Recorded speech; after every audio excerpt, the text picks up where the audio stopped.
Sebelum bersama-sama kita melanjutkan pengajian kita beriman, kita izin minum kopi dulu ya. Izinkan kopi. Dan kita membaca doa minum kopi, mungkin bermanfaat untuk para bapak bunda dengan kopi. Nah, kami diajarkan oleh guru kami, ketika kopi itu diminum dengan doa itu sangat mulia. Sebenarnya walaupun dengan doa ya baik gitu. Tapi ketika dengan doa ini menunjukkan bagaimana kita itu betul-betul membutuhkan perlindungan dari Allah Subhanahu wa taala. Jadi mungkin ada yang mau ikut baca, tidak apa, nanti diminum ya. Bismillahirrahmanirrahim. Bismillahirrahmanirrahim. Allahumma ij'alha nuran libasari wa afiyatan libadani wa shifaan liqalbi wa dawaan likulli da' ya qawiyyu ya matin ya mati.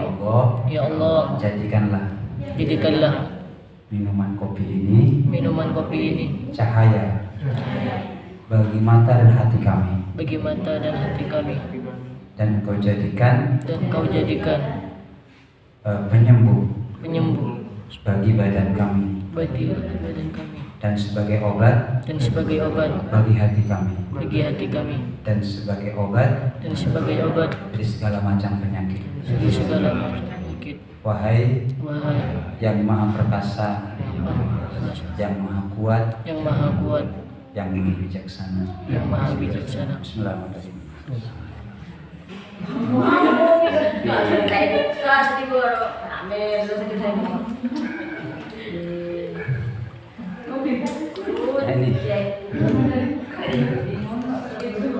Ini diajarkan oleh para ulama ketika minum kopi, katanya bagus ya.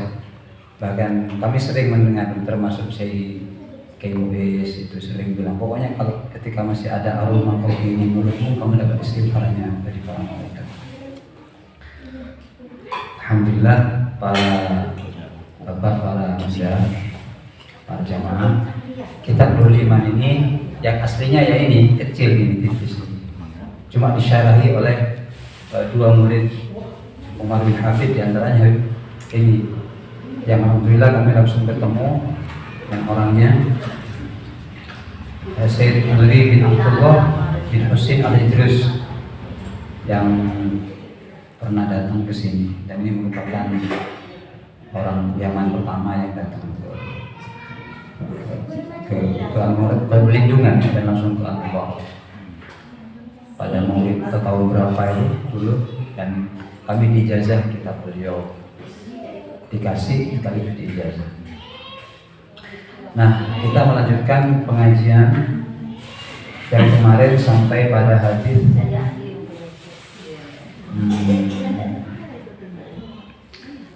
hadis yang ke-6 kemarin. Sekarang hadis yang ke-7 ya. Yang ke-7. As-sabi', hadis yang ke-7, an Amr bin al-As radhiyallahu ta'ala anhu an Nabi sallallahu alaihi wasallam qala ahabbun nasi ilayya Aisyatu wa min ar-rijali abuha, rawahu Bukhari wa Muslim. Rasulullah bersabda, ahabbun nas, adapun paling dicintainya manusia, ilayya bagiku, Aisyatu ialah istriku Aisyah. Wa min ar-rijal, dan dari kalangan laki-laki, abuha ialah bapaknya Aisyah. Hadis ini diriwayatkan oleh kedua ulama besar di bidang hadis, yaitu Imam Bukhari dan Muslim dalam kedua kitab sahihnya.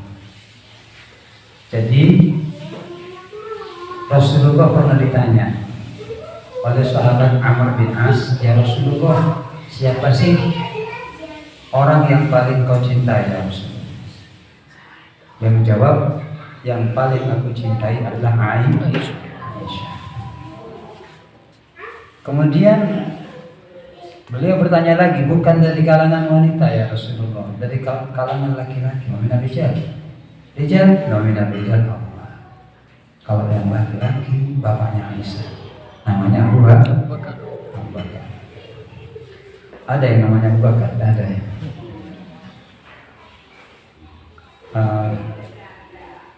Hadis ini kata para ulama tidak menghilangkan kemuliaan Sayyidah Khadijah,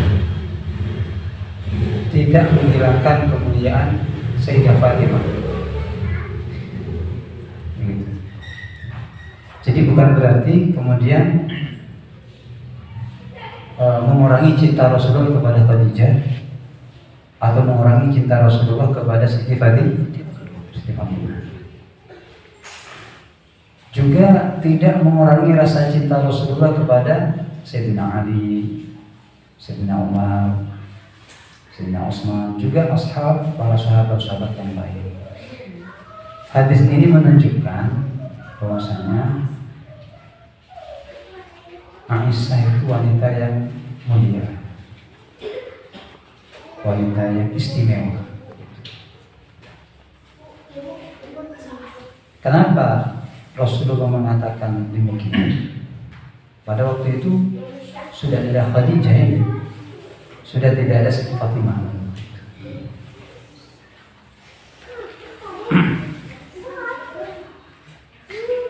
Karena justru Khadijah ini, kalau bagi Siti Aisyah ya, Siti Aisyah itu pernah mengatakan begini, aku tidak pernah merasa cemburu dengan istri Nabi Muhammad itu, kecuali kepada Siti Khadijah. Kenapa? Karena Rasulullah sering ketika ada temannya Khadijah, ketika beliau dalam keadaan kesendirian, nama Khadijah menghiasi hidup Nabi Muhammad SAW yang mulia. Khadijah, kata Rasulullah, Khadijah. Kemudian ketika beliau memasak, beliau ingat kepada temannya Khadijah, kirim kepada temannya Khadijah. Sampai Siti Aisyah itu, Khadijah terus ya Rasulullah gitu. Bukankah engkau sudah diberikan penggantian lebih baik, lebih cantik, lebih muda? Aisyah ini sangat muda. Apa kata Rasulullah? Wallahi la, demi Allah tidak. Demi Allah tidak ada yang bisa menggantikan Khadijah dalam singgasan hati Nabi Muhammad SAW. Jadi kalau kata para ulama, hadis ini menjelaskan tentang kemuliaan Sayyidah Aisyah dan tidak mengurangi kecintaan baginda Nabi Muhammad kepada istrinya Khadijah. Aisyah ini sengaja ya, dan beliau ini sangat bangga, hebat, karena Rasulullah itu wafat di pangkuan Siti Aisyah. Wafat di pangkuan Siti Aisyah. Jadi beliau mengatakan, alangkah beruntungnya aku, alangkah bahagianya aku. Kenapa? Karena Rasulullah ketika wafat ada pada pangkuan aku. Kemudian Allah menyatukan antara ludahku dengan ludah Nabi Muhammad SAW. Jadi ketika Rasulullah mau wafat itu, beliau melihat Abdurrahman bin Abu Bakar, saudaranya Siti Aisyah. Waktu itu pegang siwak gitu. Abdurrahman itu pegang siwak, dilihat sama Rasulullah. Akhirnya Siti Aisyah nanya, apakah anda pakai siwak ya Rasulullah? Beliau menunjukkan. Diminta kepada Abdurrahman bin Abu Bakar, kemudian disiwakkan kepada Rasulullah. Setelah disiwakkan, beliau menjamkan mata. Aisyah ini paham sekali. Jadi bagaimana kepekaannya terhadap Nabi Muhammad SAW. Rasulullah tidak bilang paham dengan Aisyah. Makanya hebat Aisyah di sana. Sehingga Rasulullah sangat mencintainya. Jadi ketika digerakkan siwak, beliau menjamkan mata. Padahal waktu itu tahu ini sakit ini. Jadi siwaknya itu kasar gitu, siwaknya kasar. Setelah itu Siti Aisyah bilang, au ayin laka ya Rasulullah, apakah akan saya lembutkan ujung siwak ini? Beliau menganggukkan kepala. Jadi Nabi Muhammad itu ketika ada yang salah dari istri, tak pas ngamuk, bukan dari tidak. Gitu.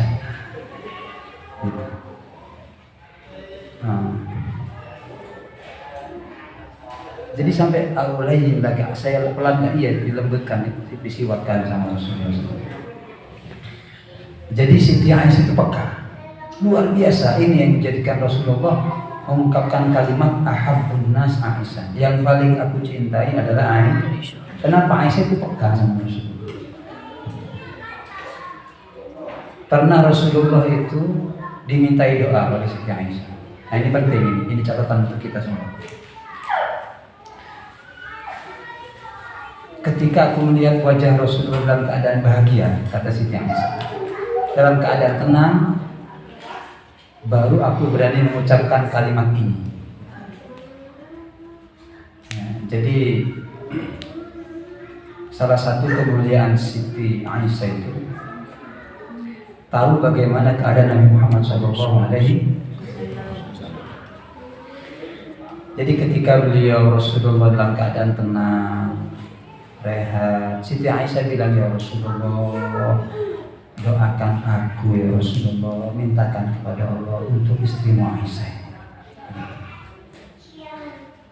Jadi Siti Aisyah minta doa sama Rasulullah ketika Rasulullah dalam keadaan tenang. Memang harusnya wanita itu minta ke laki harapan tenang, harapan nyaman, santai. Untuk serbuk kita minta, misal gitu. Kadang kan gue dari laki tak latih, karena kadang istri tidak tahu kondisinya suami. Iso kaso payah, pas gigi, mau jadi iso kaso payah. Tadi kita marah kan. Nah jadi ini Aisyah luar biasa. Dilihat ya, artinya Sayyidina Muhammad kenapa? Ya memang artinya kepada Siti Aisyah itu luar biasa gitu Rasulullah cintanya gitu. Akhirnya Aisyah bilang, doakan kami ya Rasulullah, doakan aku. Maka Rasulullah kemudian sambil tersenyum berdoa, Allahumma ighfir li Aisyah ma taqaddama min dhanbiha wa ma ta'akhkhar wa ma asarrat wa ma a'lanat. Ya Allah, kata Rasulullah, maafkan, ampuni Aisyah dosa-dosanya ya Allah, yang telah lalu dan yang akan datang. Wa ma asarrat wa ma a'lanat, yang tersembunyi dan yang nampak. Jadi doa yang luar biasa ya. Ampuni Aisyah dosa-dosanya yang lalu dan yang akan ma taqaddama wa ma ta'akhkhar wa ma asarrat wa ma a'lan, yang tersembunyi dan yang nampak. Didoakan begini Aisyah ini pas perak, farihah, senang, jubur, sampai merundukkan kepala seakan-akan mencium lutut Rasulullah. Jadi senangnya, terima kasih ya Rasulullah, terima kasih ya Rasulullah, terima kasih ya suamiku, begitu. Nah, ketika Aisyah sangat bahagia, senang, ditanya sama Rasulullah, kamu senang ya Aisyah? Kamu bahagia ya? Siapa yang tidak bahagia ya Rasulullah? Didoakan engkau seperti itu, dosa yang telah lalu, yang akan datang, yang tersembunyi dan yang nampak. Siapa yang akan bahagia? Apa jawaban Nabi Muhammad? Nih, dengarkan baik-baik, atau catat baik-baik. Apa kata Nabi Muhammad SAW? Ya Aisyah, wallahi, demi Allah, hada doa, ini doa, aku bacakan setiap selesai sholat untuk umatku. Hada doa li ummati min kulli sholatin. Ini doa saya bacakan setiap selesai sholat untuk umatku. Allahumma Muhammad. Jadi setiap selesai sholat doa Rasulullah, ya Allah, ampuni dosa-dosa umatku ya Allah, yang telah lalu, yang akan datang, yang tersembunyi dan yang nam. Allahumma. Jadi ini sempat membuat Aisyah luar biasa ini. Ternyata bukan hanya saya, gitu kan? Semua umatnya didoakan setiap selesai sholat. Allahumma Muhammad. Nah, kembali kepada Aisyah tentang kenapa dicintai. Beliau ini sangat cerdas. Beliau ini sangat berlian. Sampai Rasulullah pernah mengatakan, ambillah separuh urusan agama dari Humairah. Khudhu nisfa dinakum min Humairah.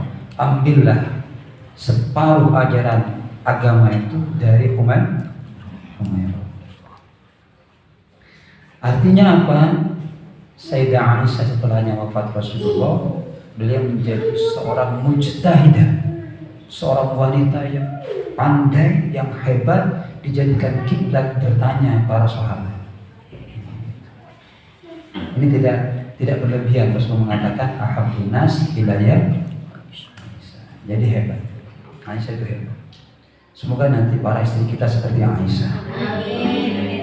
Amin. Allahumma amin. Kau tuh dengan pian selama itu ini. Allah.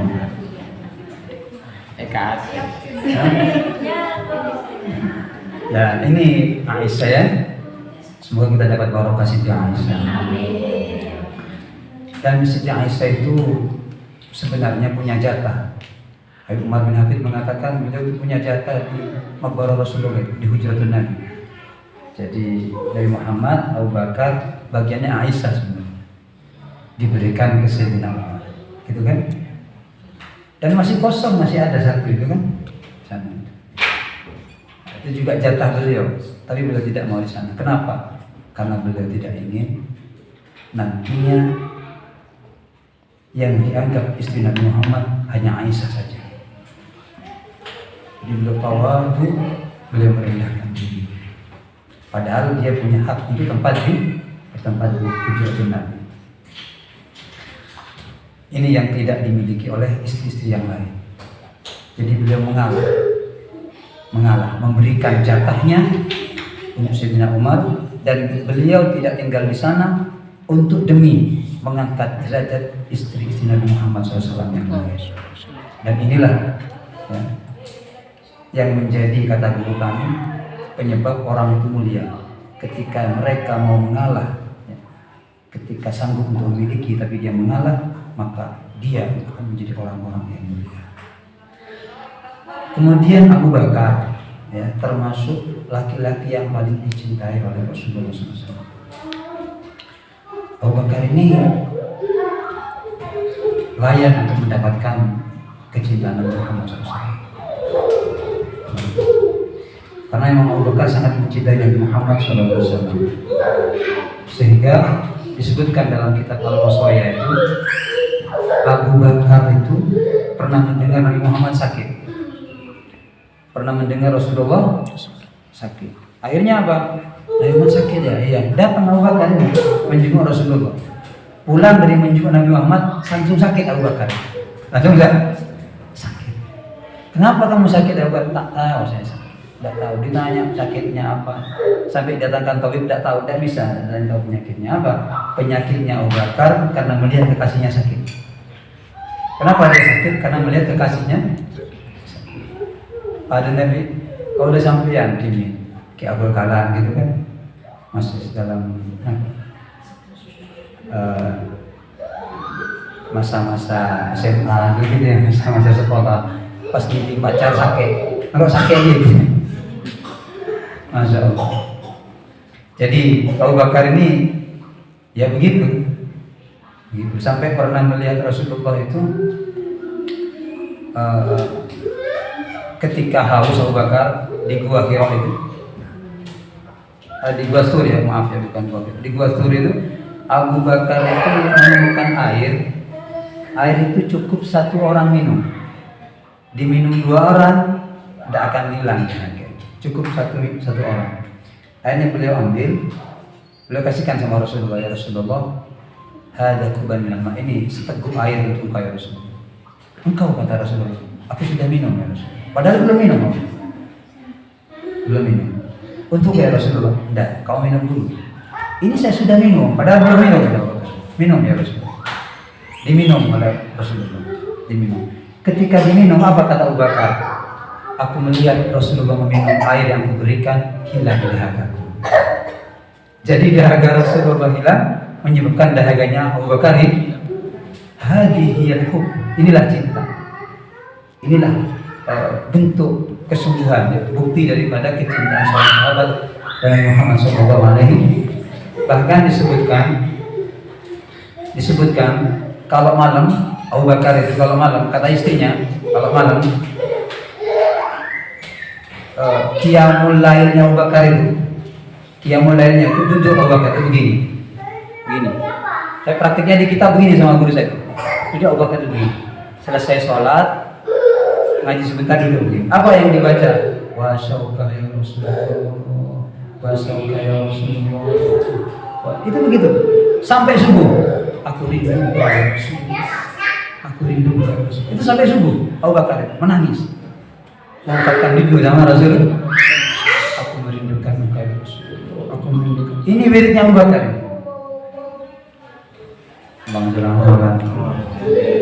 Sehingga ketika Abu Bakar itu wafat, kata para ulama dalam kitab Al-Khulafa Ar-Rasyidun yang ditulis oleh tim penyusun sejarah di kitab terbitan Cidogiri, alhamdulillah kami punya kitabnya. Di sana disebutkan kewafatan Rasulullah itu, kewafatan sahabat Abu Bakar itu, kalimatnya katman di Rasulullah. Kenapa Abu Bakar wafat? Karena terkena katman di Rasulullah. Apa katman itu? Penyakit rindu yang begitu menyeluruh di sekujur badan Abu Bakar. Sehingga ketika Abu Bakar itu dimandikan, dari mulutnya itu keluar aroma daging terbakar. Dari mulut Abu Bakar keluar daging, aroma daging. Sehingga ditanya, ini bau apa ini? Ini aroma apa ya? Kok bau mulutnya keluar apa namanya? Seperti orang bakar satir. Mahadi royah, ini bau apa ini? Apa kata putranya Abdurrahman? Ini adalah aroma. Ini adalah bau dari hati Abu Bakar yang sudah hangus terbakar akan kecintaan sama Nabi Muhammad SAW. Hatinya terbakar hangus dengan kerinduan sama Nabi Muhammad SAW. Itu Abu Bakar. Allahumma Muhammad. Masya Allah. Maka kedua orang ini tidak berlebihan ketika ditanya Rasulullah siapa yang paling dicintai. Ahabbun nas ilayya Aisyah wa minar rijal Abu Bakar. Jadi manusia yang paling kucintai adalah Sayyidah Aisyah, dan dari orang laki-laki adalah Bapak Allahumma Muhammad wa ala sayyidina Muhammad. Nah, ini hadis yang singkat yang ada pada kitab Iman. Semoga barokah ya. Semoga bermanfaat. Kita mendapatkan keberkahan kedua orang ini, Abu Bakar dan Sayyidah Aisyah.